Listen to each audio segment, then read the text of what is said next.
It offers us a way to streamline decision making, to uncover insights faster, stay ahead of the competition. So today is all about empowering us to be more strategic and impactful with AI. I'm really passionate about this, and because I believe that AI is the key to elevating our role and allowing us to focus more on innovation. So let's explore how AI can transform the way we manage products. Before we get started, a quick introduction on BPMA, just to tell you more about who we are.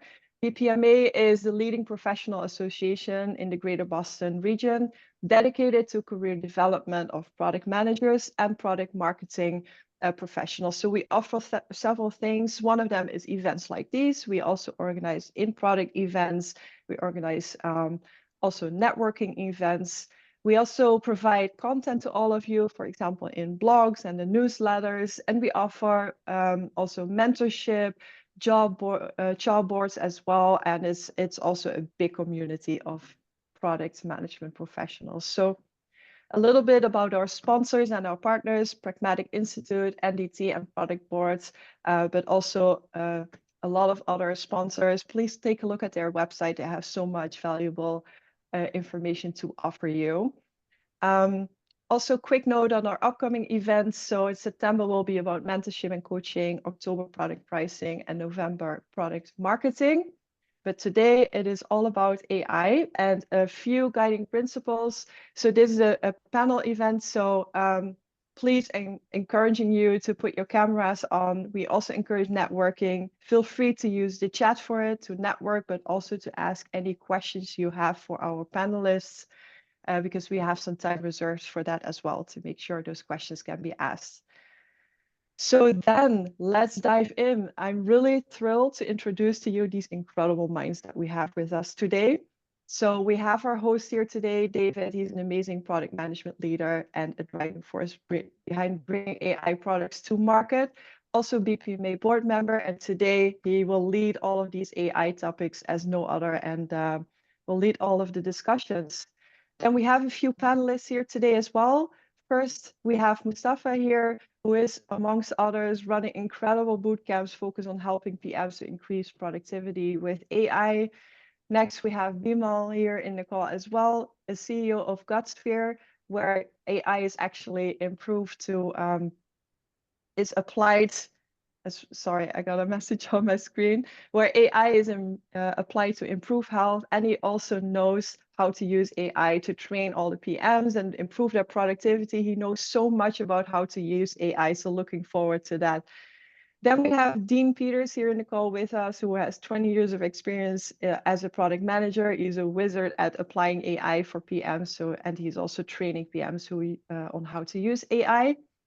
And then finally, but absolutely not least, we have Mike here in the call, who is an AI product leader, and he knows as no other how to use AI in PM work, but also in your products. And he lives and breathes this every day, so he knows so much about it. So we are incredibly proud to have all of these experts here today, ready to share their wisdom and inspire us all. So I would like to propose to get started. So then I'll give the word to you, David, to take over. Hi, good afternoon or good morning, depending on what time zone you're joining us from. As Xandra said, we really have an illustrious group of panelists today. And I think we've got a kind of a unique structure here. What we're going to do is we're going to go over 5 categories of questions. But before each category, we've asked each panelist to give you a superpower in generative AI. That you can take away and employ immediately today. So before we start our first discussion, I'm going to ask Mustafa to impart on us his superpower for us to use. Perfect. Thank you, David, and thank you all for inviting me. You know, the idea for our topic today, which is how large language models work, is you can credit David for it, because we were talking about it last week. And you know, LLMs are a very complex technology, right? You have transformers, you have vectors, you have embedding. It can be quite confusing. But let me see if I can actually boil it down. This is where what I share with my students too, and this is how I think about it intrinsically. Actually, let's go through a quick exercise. Help me complete the sentence. The cat jumped over dash. Any volunteers? Actually, David, I'm going to pick on you. Give me an answer, please. The mat. Perfect. Anyone else? Fence. I'm sorry, did you say pens? Fence. Oh, fence. Yes. Okay. Anyone else? The wall. The moon. Yes. The wall. Yes. Couple more. Over here. A pickle. The pickle. Yeah. Now we're really stretching our imagination. Thank you. By the way, all of those answers are right. But why is it that nobody said the Empire State Building or the Atlantic Ocean or a train? Most of the answers, I'm sorry? Not probable. Yeah, thank you. And actually, you just shared with us how large language models work. So as we're growing up, when we started learning language, we started associating certain words with certain words. And so we knew that a cat jumped over the fence, the moon, the dog, all of those are probable words that will end with that will complete that sentence. But things like the Empire State Building does not.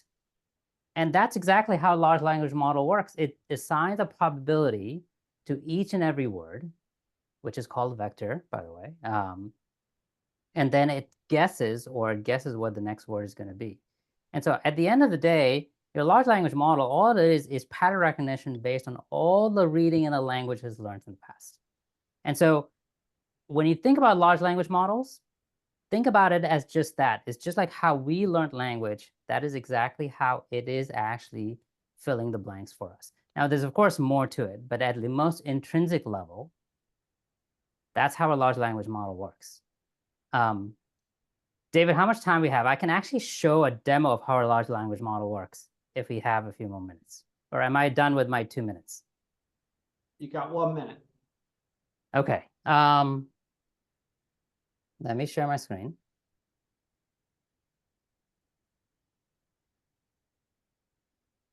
Can you guys see this? Right now we can. Yes. Yes. Okay. So by the way, this is a very small large language model, right? This is only 10,000 words. And the way the large language model works is it maps out all the words into a large language map. And so this is a map. And each one of these dots is a word. And each one of these dots has a relationship, or these words have a relationship with every other word. So if I put in the word product here,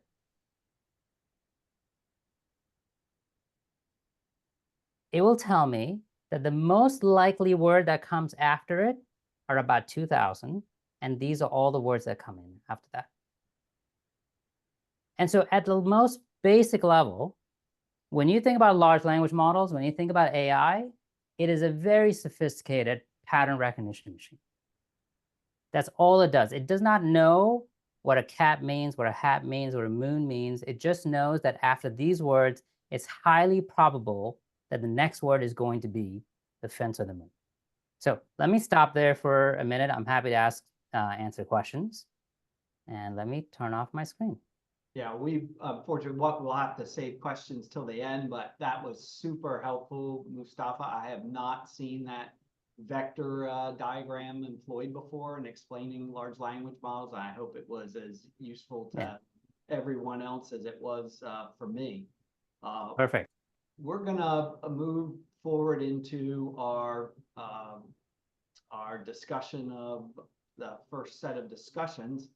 And our first question for the panel, I'm gonna start with, we'll start with Bimal, just so we're not flubbing who goes first. And then we'll go to each person. I'll call on each person. What is the most misunderstood capabilities of generative AI by product managers?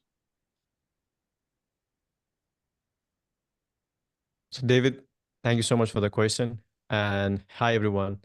So that's a So I can speak for myself. What I understand is, so here is the metaphor that I use, is the generative AI at present state is a butcher's knife. It's not it's not a scalpel. It's not precise. So when we try to use the product management, when generative AI tools, be it text, be it code generation, be it image generation, then one of the expectations is that it's become very precise. But from that expectation, we start using it and we get really frustrated by not getting the precise response. But instead of that, what we can start with is, okay, this is going to give us a generic outline of what answers should be, and where we're going to use our own judgment, and that's going to accelerate it. That's what I feel like misunderstood. It's not a precise response, but it's a general directional response, and we need to use adjustment to superpower ourselves. Thanks, Bimal. How about you, Michael? Do you have an answer for this one? I think my answer would be a misconstruence around how to evaluate, and that'll tie in a little bit to my presentation, right? Like, as we just saw, there are a lot of potential correct answers to the cat jumped over the, right? So sometimes it's easy to just throw your hands up in the air and say, well, is it hallucinating? Is it correct? You know, how do we know if it's right? And there are, evaluation metrics that we can use to tune those models towards human expectation. It's critical to understand what you want the model to do for a human so that you know what evaluation criteria to optimize for. Great, thanks. How about you, Dean? Yeah, you mind if I share my screen just for a second? Go ahead. All righty. So I want to talk a little bit about those product managers like ourselves who have the hippo run into our room and say, hey, drop what you're doing and add AI now. Stay calm and focus on the problem space, please. And understand whether it's generative AI or other forms of AI, what are you trying to get done? Am I trying to optimize systems so I'm cutting costs and reducing risks, such as automating tasks or streamlining workflows? Or am I trying to help humans, either on making individual jobs effortless or on decision making? Because once you figure that out, what you can do is you can actually drill in and then start finding existing or adjacent or analogous plays you can use for inspiration for your own AI implementation, because you're not focused on the technology, you're focused on the problem you're trying to solve. Great, thank you, Dean. I'm going to go to our next question just to keep things moving along. And we'll start with, this will go first to Mustafa. And the question is, will AI replace product managers? It's like $1 million question, isn't it? Simple answer is no. And I actually think, so the question is, no, and I think we actually will need more product managers than less. And I know that's counterintuitive. So let me answer the first one, right? Just because of what's already been mentioned, just because what Bimal mentioned earlier, is that it is not a precise technology, right? And number two is what I talked about earlier, is that AI really doesn't understand what it's talking about. It just is making connections or patterns. So you always need to have a product manager or somebody in the middle to work with AI. You need somebody to give it instructions, and you need somebody to then analyze the instructions and then do something with it. All AI is going to do is give you an output. You can't just take the output and run with it, because that output may or may not make sense. So you always need to have a PM in the middle. Or in my opinion, it's actually sandwich, right? So the AI is in between. So you have a PM giving instructions, you have AI doing the work, and then you have the PM evaluating those instructions or responses to figure out what to do next. So that's number one. Number two is, this might sound counterintuitive, but I think we actually need more PMs, not less. So let me ask you, given the way the trends are going, we know that development work is eventually going to be more done with more AI, because just development is very logical and AI can be very logical. So more and more work is going to be outsourced to an AI over time. But when development becomes easy, do you know what becomes really hard? Decision making. Deciding what to build. And guess who does that really well? It's going to be PMs. You're always going to need PMs because once development becomes easy, which is where most organizations focus their dollars on, knowing what to build and what not to build becomes even more important. And so you'll see PMs becoming more and more important, and more people from different fields coming into the product management role. They may or may not be called product managers, but they will be doing more and more PM role about deciding what to build. So let me pause there for a minute. I want to give enough time to everyone else. Yeah. Yeah, I do. Anybody else on the panel want to answer that? Yeah, I do. I think, heck yeah, it's going to replace us. All right. It's going to replace AI as we currently, it's going to replace PMs as we currently know the job to exist. So the current job you have now is not going to be what your job is in 5 years. It is especially going to replace anyone who's practicing product management in a way, what I think Marty Kagan calls it, product management theater, where you're basically just slinging tickets and basically, what do you call babysitting backlogs here. It's not going to replace those of us who are more strategic and who are able to take a strategy and then scaffold from that a working execution plan. So for those of us who are thinkers and those of us who can dive into the problem space, it will augment our career. But make no mistake, your current job as product managers, it's going to change. It's going to change radically.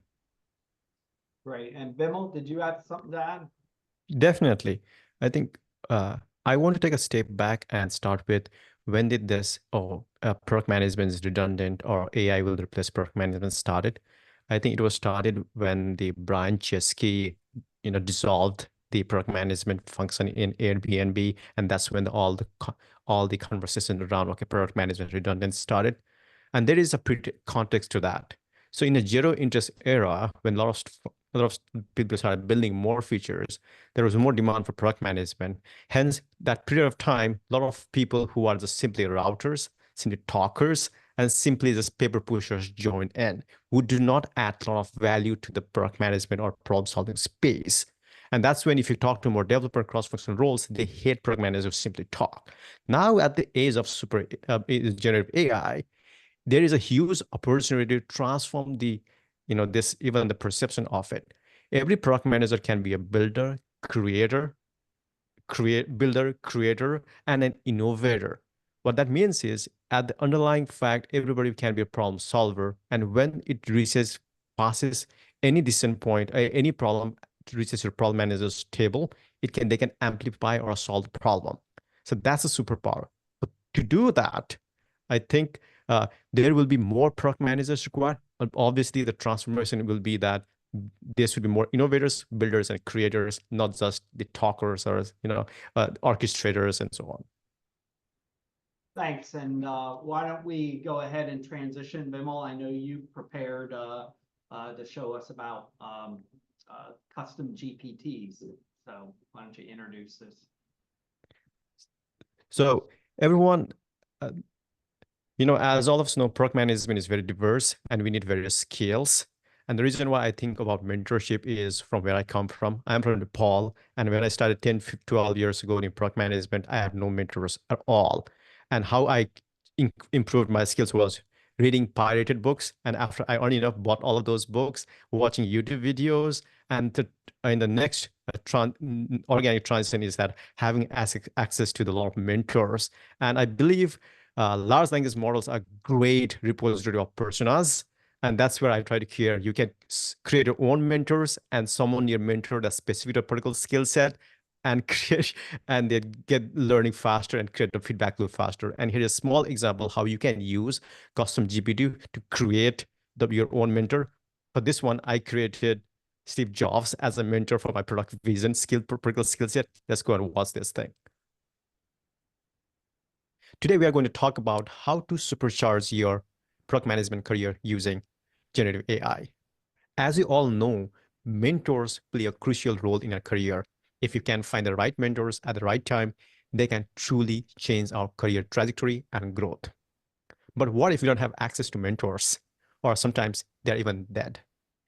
Fortunately, today, generative AI can help us create our own mentors and summon them whenever we need it. Today, let me show you how we can actually create our own AI mentors using ChatGPT's GPT platform. Let's go and see how. So I am at the GPT platform of ChatGPT. You can see there are many GPTs available there. What we can do is we can go to the My GPT section, and this section is available only to premium subscribers. So please subscribe. I pay $20 per month. It's totally worth it, in my opinion, for my use cases, but I do use it for many different cases. So the benefit of time, what I've already done is I have already created a product vision mentor. So let's go and see what I have done. So you can actually go and press on this create GPT version and create from scratch. But for now, what I've done is I am just simply editing the one that I've created. So let's go and see there are two tabs, create and configure. Let's go and see the configure tab and what are the instructions I've given. So for example, I want to get product vision mentor and Steve Jobs as a mentor, but he's already dead, but I can't get him. Even if he was alive, he would probably be inaccessible. Fortunately, large language model is a great repository of personas, and we can use that personas to create our mentor. Therefore, the instruction I've given is name is product vision mentor, Steve Jobs inspired mentor, guiding product vision with, of course, an innovation. So I've given instruction that this GPT, the product vision mentor, you are Steve Jobs and you are my product vision mentor, inspired by Steve Jobs, focusing specially on guiding and refining product vision for a product manager. It emphasizes innovation, simplicity, and user-centered approach. I will not read through all of them, but you can have a very specific instructions here to create one. And obviously you can always iterate. And here are a few conversation starters. You can actually manually enter it, or while you're creating it, it will automatically suggest you. So here are three things that I want to highlight is the knowledge. You must have heard about retrieval augmented generation, which is you can upload your own knowledge and get answers from them. For example, if you have books about Steve Jobs or his speeches, a script, and so on, you can upload it and then get Steve Jobs-like responses. Another thing is you can enable to web browsing, or you can image creation. If you're trying to write a code, maybe I should have given proof of concept as well, how to create proof of concept using GPTs, but now we'll park for some other time. But again, you can create new actions. That means you can do a function call and convert the text to action. So I've already created. Now let's go and give this a run. So can you help me define my product vision? So now it's helping me from the scratch, right? What's product vision? And it's taking Steve Jobs persona. And then whenever necessary, you can actually summon these. Let me show you how to summon the personas. For example, you can start a conversation. You can go here, and here you can product vision mentor. I need help with product vision. It doesn't matter if there is a spell error, it will just understand it, right? So let's get there focused. What's the core idea it starts with? And you can have the conversation there and find the right mentor. Imagine that you can have access to any mentor you want, any number of mentors you want. Thanks very much, Bimal. I tried created a custom GPT myself for purposes, and it's really, I think we'll see a lot of that. I know Moderna, the corporation, they have a video out there where they've created several hundred to advise on things from contracts to regulations and so forth internal. So I expect to see a lot in that arena. Let's go ahead and ask our question. This question is for Michael to start. How can I quickly synthesize competitive research I've done?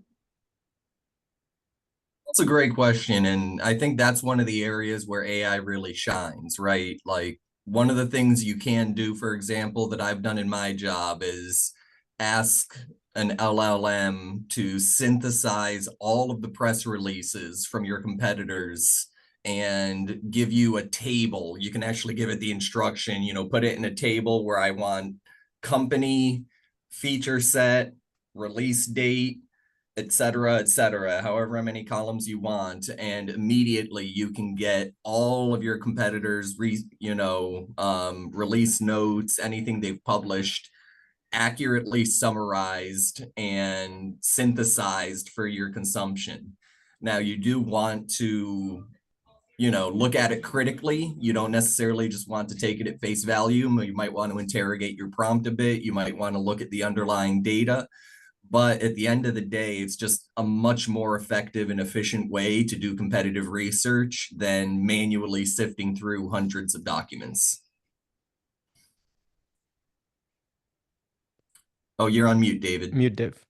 Any other panelists have anything they'd like to add to that? Yeah, I'd like to do a follow-up because I agree with you 100%, Michael. And I would add, because these large language models store probabilities and not so much facts, I would remind people also to know when to use the chatbot versus knowing when to use a search that is assisted with an AI technology. So if I'm going for near real-time data, I probably want to go out to Perplexity or Copilot to get more near, citation of data, and then ask it to synthesize that data in my Chat GPT or Claude or whatever session. So is that Michael, because- do you use Perplexity? What do you use for your search?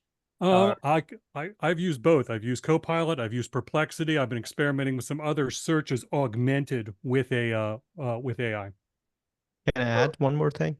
Yeah, dude. So, so I started using Perplexity and of course the Search GPT, and it's Search GPT recently came out by the OpenAI. It's also great.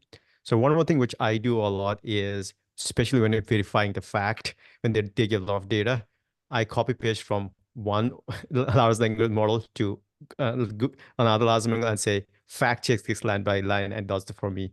For example, I get the search result from ChatGPT, pick it up, go to Gemini and say, okay, fact check this. And this is a great way, right? When two large language models, which is independently designed and brought to you as a user, and both of them can validate your data. Is as a great automation, actually. Great, thank you. Let's hit you with another question, and I'll throw this to Dean first. What is your favorite use of Gen AI for productivity, learning, and/or research? Well, for me, it's about getting stuff done. I think, if you're familiar, I've even created a whole library of prompts in GitHub. For me, it's been helping me not only just to get stuff done, but really to have conversations. So for example, we all know how to use the Osterwalder value proposition canvas or the Teresa Torres opportunity solution tree. But we always bring that into the room as a blank canvas. So one of the things I like to do is think, what if we could pre-populate that canvas in Miro or Mural or on a whiteboard? So when people walk in the room and say, look, I've already kickstarted this a bit. I did use generative AI, so it's not a source of truth, but I want it to help get our session and conversation started. So I've found it to be a great coach in helping not just individuals, but using it in a collaborative coaching sense. Anyone else from the panel like to offer an answer? So, Dave, I please, can go just ahead. add a few more. So every day I think of productivity at the multiple layers, meaning the personal level or the organizational level, and even at the the professional level. So let me give an example of how generative AI has enabled me to start this company, GodSphere. So I've been thinking about starting GodSphere for a long time, but I wasn't sure what would give me a unique value prop. And then that's when the ChatGPT enabled. Then a lot of things I could do now previously I couldn't have done. Here are the following. Number one is even copywriting a website. I would have a copywriter. Now I could get good enough done. That's what I'm doing it. I create a website myself. And even now creating the product, which is more AI assistance, there are the platforms which help me create the proof of concept without having to write code. And that's also allowing me to do that. So every day in and day out, as I said earlier about, it's not only about being a product manager as per se, the synthesizers or orchestrator, now problem solver, and being a builder and creator. And the generative AI tools allow me to do that. And that's very powerful. I think that's powerful for every product guys to become creators, builders, and problem solvers, innovators. Great. We do have a question from chat. Sandra, what is that? Yeah, we had one just now from Jean that was, can you share your use cases and sample prompts? But feel free, if this is a longer answer, we can also collect that offline and share in the follow-up. Yeah, and I Some people just have already posted them in the chat, so if you Yeah. scroll back, you'll get access to them. Very yeah, and I just posted my GitHub library link, so Yeah. have at it. And Gene, to answer your question, I posted a link. David, I'm going to answer your old question too. For me, the favorite part of ChatGPT is that it helps me create a whole PRD, right? Which every product manager has to do. It's a pain in the you know what to do it. But if you know how to do it well, you can create a fairly good PRD, your first best draft. And you have to do it in multiple stages. It's not going to write the whole document for you. But the reason I mentioned that is because I sent a link out. It has step-by-step way of how to create a PRD. It's a free course, so feel free to take it. Excellent, thank you. Okay, so now we're gonna go to our next superpower, powered by Dean Peters. All righty, let's see if I can get this speed run done in 3 minutes or less. Let's say you get this email tomorrow morning where your boss says, hey, congratulations, you've just been parachuted into a new initiative. You got 2 weeks to show all the, a strategy to your senior global executive leadership team. What questions are you going to ask, folks? What tools are you going to use to hold those conversations? Who are you going to collaborate with? Now, if you follow the common wisdom of what I call Build-A-Bear prompting, you're not going to get what you want. So, for example, the common wisdom would be, hey, let's just take the text of this email and drop it into ChatGPT. And I did. And I got lessons on how to build the watch. I got the same thing with Gemini. I did this all weekend. I did it to Claude, and it kept telling me how to build the watch. It didn't tell me the time. Now, Bimmel, you're getting a Christmas present here because I want to talk about those custom GPTs. I actually created one, just needed to go product side to get to it, and it'll show it up here. And it's basically, there it is, the prompt. It's actually a session starter for prompting for your initial context prompt.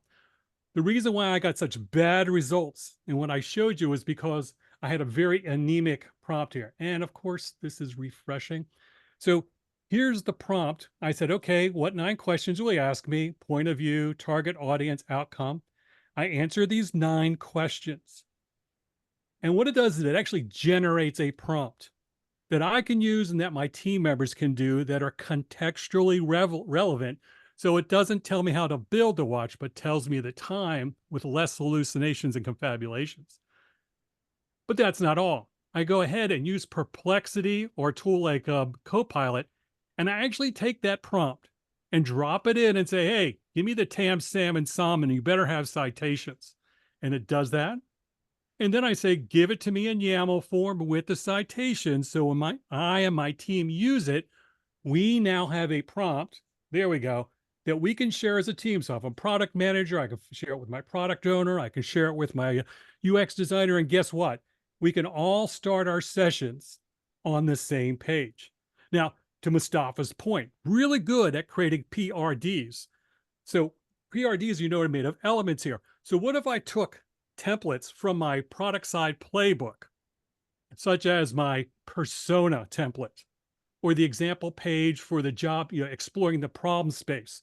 What if I could take those and create prompts from those once I've set up the context? So here in Claude, I took that mega prompt I generated and then, what would you call it, adorned with Tam, Sam, and Som. And I went ahead and gave it just the image of the example page from our personas. I gave it a very little prompt just saying, look, this is from our playbook. And I got a nice little prototype persona. I did the same thing in ChatGPT. I even asked it for an image, and gave me the image that. And then I went ahead and said, look, I want to do the pains, gains, and jobs to be done. I went ahead, gave it that image and said, just focus on this. Went ahead, gave me those pains, gains, and jobs to be done. I can actually take this, hit the copy. Remember what I talked about augmenting those conversations? So now I've got this on my mural board. I just hit paste. Boom. Guess what? Now I have stickies to start the conversation. Is the source of truth? No. Now, what if I have a complex structure like an outcome tree or solution tree. The trick here is to take a little extra time and build out the first branch of the tree. So I take this big old prompt here and I build out the first branch of the tree, and I just tell it, hey, go ahead and generate this based on this first branch and give me 5 more branches. So I'm using it like a recommender system here. Now notice I put that prompt in here. I forgot to give it the model of the tree. Looks like I forgot the tree. So I actually wrote the prompt in a way where it sit there and said, hey, dude, you forgot the image here. Go ahead and drag that in. And I go ahead and, right, come on, you can do it. All right, let me stop here because it's sort of, okay, it's choking on me. There it is. It'll actually start generating the other 5 branches of the tree. Now, what if I don't have a workbook like this? So for example, let's say I'm just not using these images. I can actually go over, for example, let's say I wanted to do a positioning statement here. I could copy this from like a library, like this is my GitHub library. I'll go ahead and say, give me a positioning statement. I won't even tell it that. I'll just throw it in the template. And it's going to do is going to give me a well-structured positioning statement that I can put into my PRD, my slides, or any other artifact there. So there's really quickly, I think probably in 4 minutes and not 3, of how to get stuff done. Great, great. Thank you very much. That was excellent.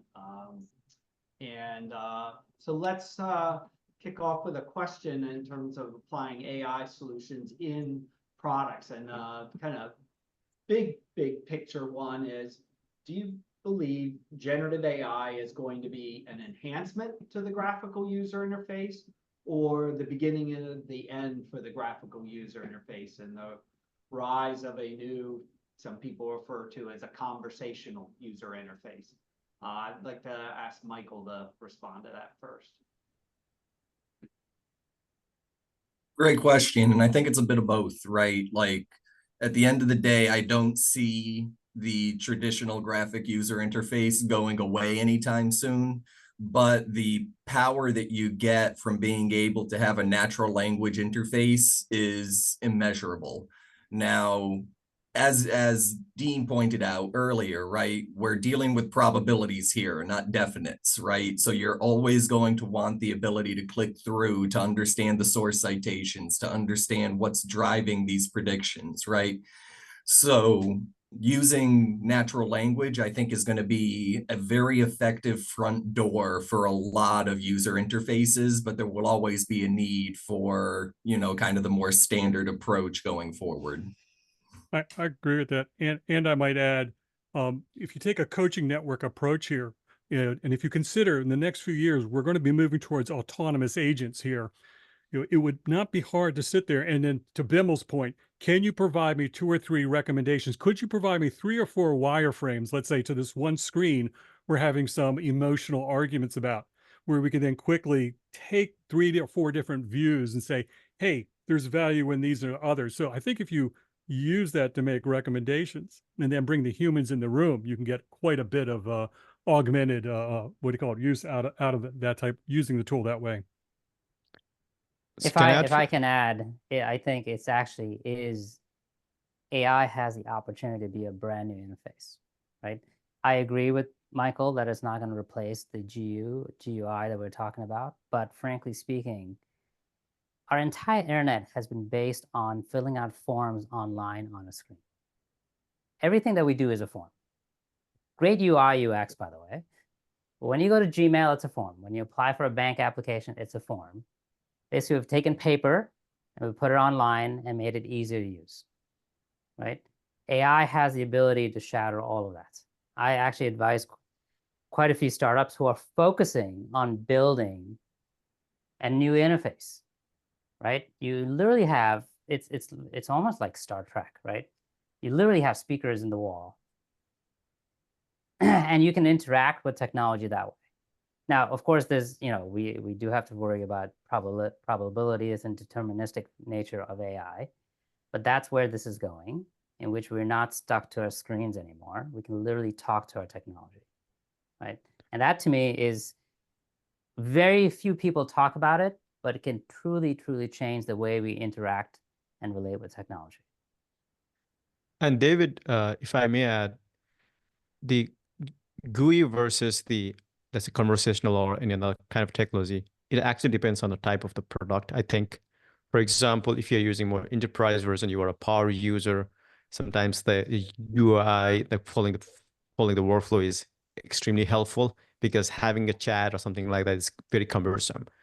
But my prediction is that most of the consumer app will be more conversational. If in that particular part, the consumer apps which would be more bundling of the very point solutions will be more conversational. The reason why I say that is it's going to be, let's say, tale of law, a lot of the features that you don't use more frequently. In that sense, that GUI is extremely difficult to, because navigation is going to be extremely challenging part. But instead, you can simply go and say, hey, I need to, I'll give you an example. I use Bank of America in that part to retrieve my account number. I don't do that often, but to navigate to getting the account number is very painful process. But there's a chat, but I say, give me my account number, right? So in that scenario, what it really solves is I don't have to memorize the navigation.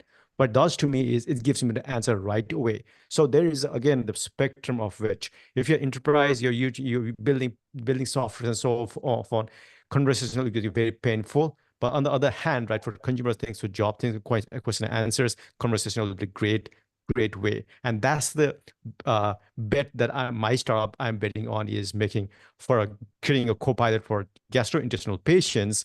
It's a collection of a lot of features that people don't have to use. Some they have to use it daily, some they have to use it once in a time. But that particular part, if I want to design a traditional GUI, it's going to be a navigational nightmare. For that, the conversational is a great user interface. Yeah, Bim, I agree with you. It depends on what job we're trying to get done, on how that determines the user interface that we'll be confronted with. Great. I love this discussion a lot. So now we're going to move to our next superpower that Michael is going to share with us. All right. Thank you so much, everyone. I'm excited to chat a bit today about understanding the performance metrics and translating that into user experience, right? So at the end of the day, we've stressed it a few times here. We're talking about probabilities, not certainties. So if you think about traditional performance metrics for machine learning, what you have is essentially a few precision metrics known as precision and recall, where you're looking at A, precision of the times that I predicted something, how many times was it true? And then B, recall of all of the true predictions that I could have found, how complete is my findings, right? Now, in traditional machine learning today, we can use thresholding to essentially create a curve that you see here on the right. So I can say, hey, if I need my predictions to be 100% correct, then I'm looking at about 20% recall over here. If I want to catch every correct prediction, then I'm looking at about 55% precision on the bottom end, right? So this is important to understand how basic machine learning works. Now, I'm not going to read through all of these, but for LLMs, we have come up with plenty of comparable performance metrics, such as, BLUE, where we're measuring precision of n-grams, which is essentially the sequence of words in the generated text compared to its reference text. So you can think about that kind of like traditional precision. Or Rogue, where we're looking at the overlap of those sequence of words between generated and reference texts. Now, why is this important? Because down at the bottom, what it all comes down to is really human evaluation, right? At the end of the day, what we want is to create and release models that meet the expectations of our users. And that drives us to my last slide here, which is really, you have to consider the use case whenever you're thinking about what performance metrics should I use to determine if this model is ready for production or GA. So think about, my first use case here. Find me safety issues on a construction site using computer vision and cameras. What you want to optimize here is for precision. Why is that? Because users will start to distrust the system if they see too many false negatives. Think about another common use case today, summarize meeting notes using audio recordings, right? You want to optimize here for kind of accuracy and human evaluation. Both precision and recall are needed, and only a human can really judge how well that AI did at choosing what to include and how to structure those notes. If we move on to the medical field here, a common use case is extracting medical data from fax documents. Again, precision is key here because you're talking about patient records, you're talking about lab data, you're talking about people's health. You have to think about the user experience. Anything that's faxed today has to be human entered. So there's a lot of data entry involved. So if you tune for precision, even if your recall is low, you're taking a lot of data entry off the plate by tuning for high precision. And then those lower thresholded decisions can be reviewed by the users. And then if you think about another common use case that we have all experienced is fraud detection and credit card usage. You want to optimize for recall here because it's critical. You don't want to let any fraud get through. And it's simple to mitigate a false positive by just sending a message to the card holder and confirming a purchase real quick, right? We all get those text messages when we try to spend a few $100s on something and Chase asks if it's really you spending the money, right?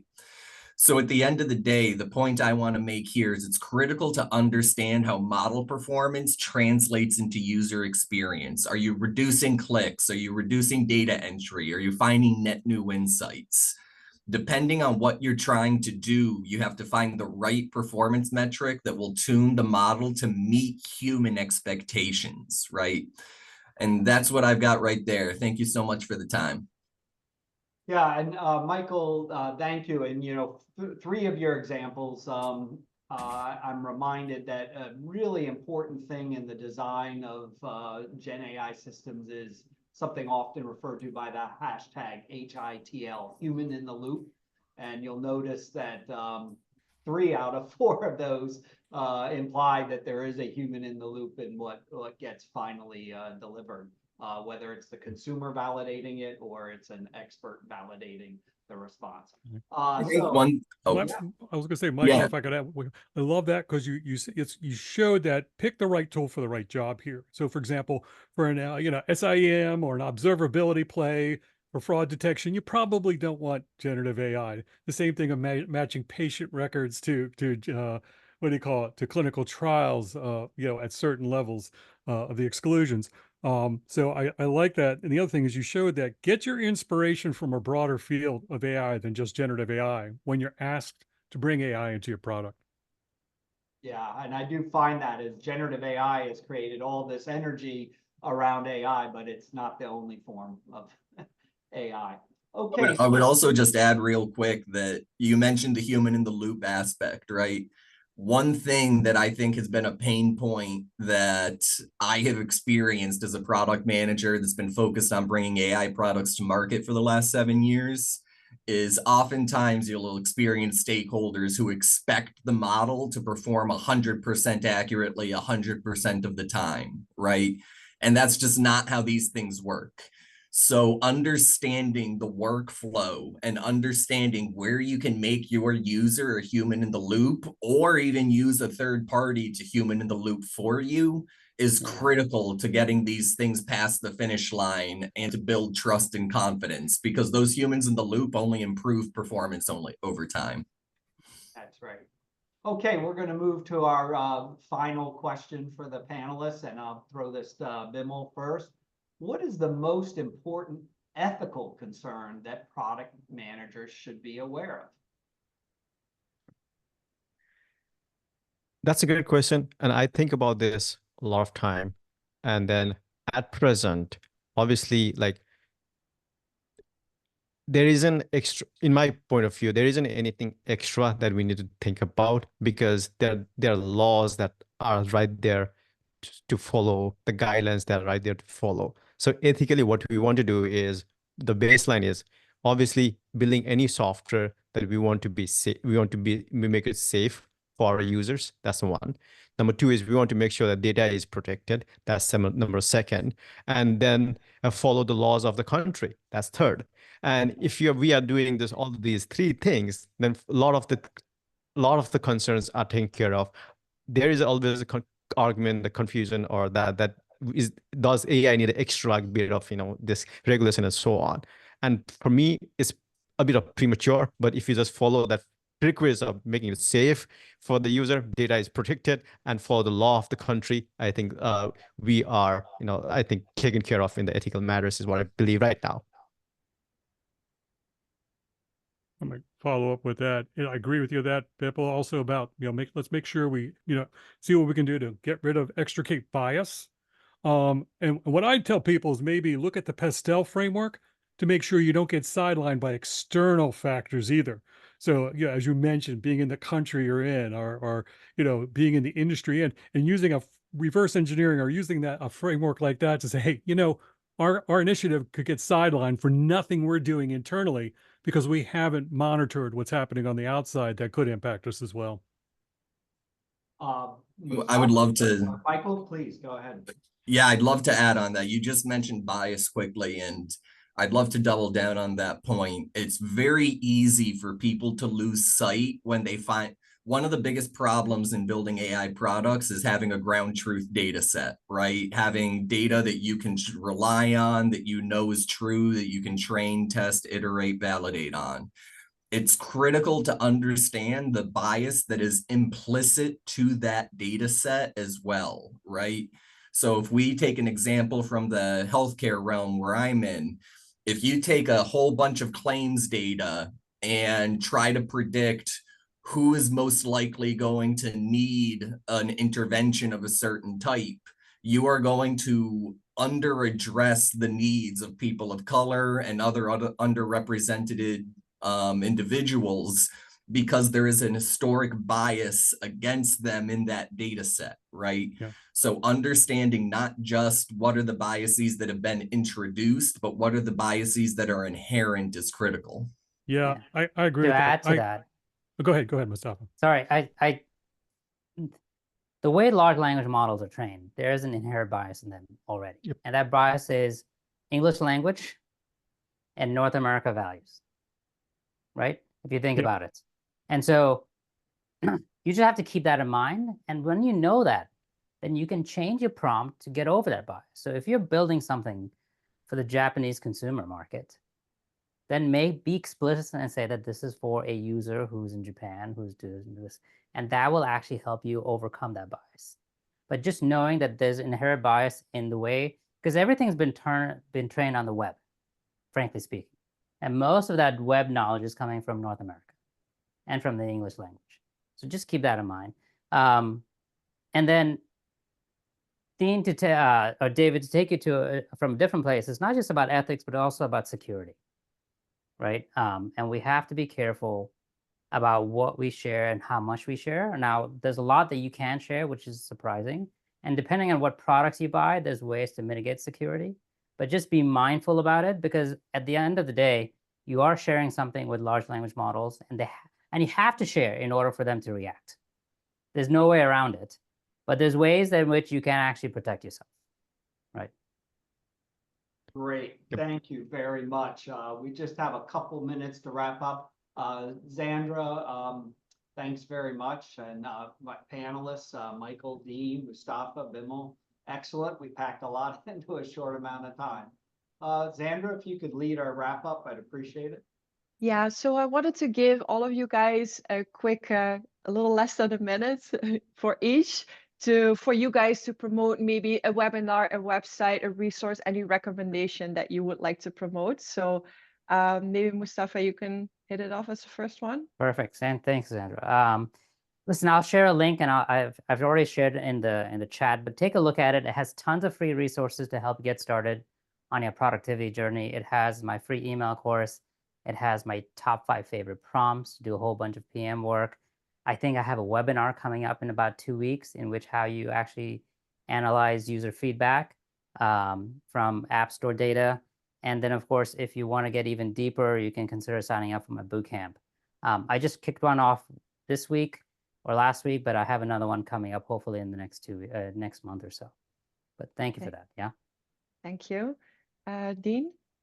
Yeah, we've got courses at Product Side, and we got a special, so you can save about $570 if you type in Back to School 2024 for the discount code. Thank you. Great. Bimal? So everyone here, maybe you guys already know that the 40% of the US population suffer from daily gastrointestinal issues. And if you use that, the math, then you are 80 people here around, maybe around like 25 people or 30 people are already suffering from that. For that, I'm building a gastrointestinal, co-pilot to manage the daily issues. And not only that, what I do is I create a lot of content around this thing. So I encourage you to subscribe to the YouTube channel called Godsphere and share with people who need. And I think when in future, when you are going to launch the GI Copilot, please feel free to download. Thank you, Bimal. Michael? Yeah, absolutely. So, especially for younger product managers looking to grow in the field, there were a few mentions to Marty Kagan and a lot of his work. So, I would go to his website and just soak everything in and understand the difference between product theater and actual product work, right? Beyond that, feel free to follow me on LinkedIn. I'd love to connect. And thank you all so much for the time. Great. Thank you. Thank you, guys. All right. So I think we are ready to wrap it up. So just quickly, feel free to check out our website. We'll share also all of the resources that we shared today, also that we'll put in the chat. We'll make sure to put it in an email to you guys after the event, so you can expect that over the weekend, the rest of the week. So thank you, panelists. Thank you, David, for hosting all of this. It was so much information, so I'm sure we're going to look back at the recording. And thank you, everyone, for joining, and have a great rest of your day. Thank you so much. Bye-bye. Thank you guys all. for having us. Thank you. Thanks. This was fun.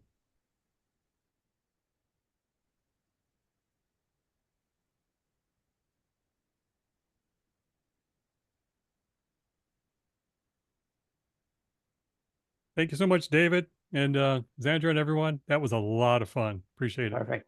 Thank you Great. guys. Good to hear Thank you that. guys. I Nice to love meet you it. guys, Thank you and so have a great much. day. Thanks, David. Thanks, Sandra. Thanks, Hillary. Hey, Mustafa.